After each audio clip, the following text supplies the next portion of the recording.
కొన్నిసార్లు నువ్వు ఏడుస్తావు, ఏడుపు వస్తుంది, నీకు అవసరమే అది, రావాలి నీకు ఏడుపు, నీ కళ్ళు కన్నీళ్లు కార్చాలి, అది దేవుడు చూడాలి, ఆయన కదలాలి.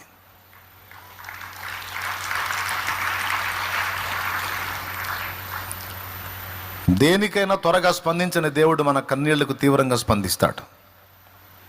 ఎందుకంటే మన ఏడుపు ఆయన ఓర్చుకోలేడు. దేవుడు కూడా బలహీనతలు ఉన్నాయి, దేవుడు కూడా వీక్నెస్లు ఉన్నాయి. దేవుడు వీక్నెస్ పాపం చేయడు.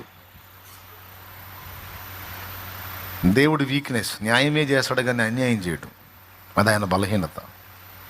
ఒకసారి ట్రై చేయదేవా, ఏ చేత కాదా అన్యాయం చేయటం, నా వల్ల కాదురా.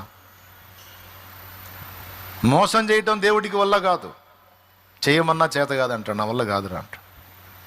వీటన్నిటికంటే ప్రథమంగా కన్నీళ్లు చూసి పట్టనట్టు దాటిపోవటం ఆయన వల్ల కానే కాదు.